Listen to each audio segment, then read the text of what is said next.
আমার হঠাৎ করেই আগের ফোনটা নষ্ট হয়ে গেছে।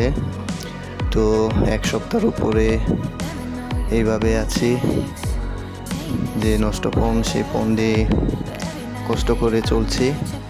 তো কী করব, শেষে বাধ্য হয়ে নতুন মোবাইল কিনতে হলো। তাই কেনার জন্যে আমরা যমুনাতে চলে এসেছি। যমুনাতে এসে অনেক জায়গায় ঘুরলাম।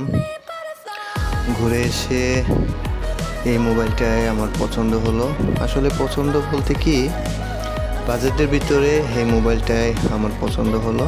তাই আমরা এই টেকনোর শোরুমে চলে আসলাম। এখান থেকে আমরা আমার পছন্দের মোবাইলটা নিয়ে নিলাম। বাজেটের মধ্যে যে মোবাইলটা হয় সেই মোবাইলটাই নিয়ে নিলাম। যেহেতু আগের মোবাইলটা নষ্ট হয়ে গেছে, একবারে চলতে পারছিলাম না, কারণ বর্তমানে মোবাইল ছাড়া চলা অনেকটাই কষ্টকর। তাই বাধ্য হয়ে এই মোবাইলটা কিনতে চলে আসলাম।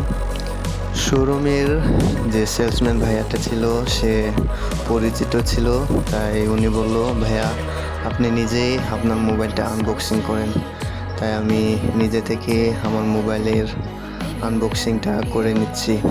আর ভাইয়াকে বলে দিয়েছি যে ভাইয়া আসলে আমার মোবাইল নষ্ট, আপনার মোবাইল দিয়ে ভিডিও করে দেন। তো ওনার মোবাইল দিয়ে আমার এই মোবাইল আনবক্সিং করাটা ভিডিও করে নিয়ে আসলাম। তো যা হোক, আজকে এ পর্যন্তই। সবাই ভালো থাকেন, সবার ঈদ ভালো কাটুক। সবাইকে অগ্রিম ঈদের শুভেচ্ছা, ঈদ মুবারক সবাইকে। Bye bye, tata.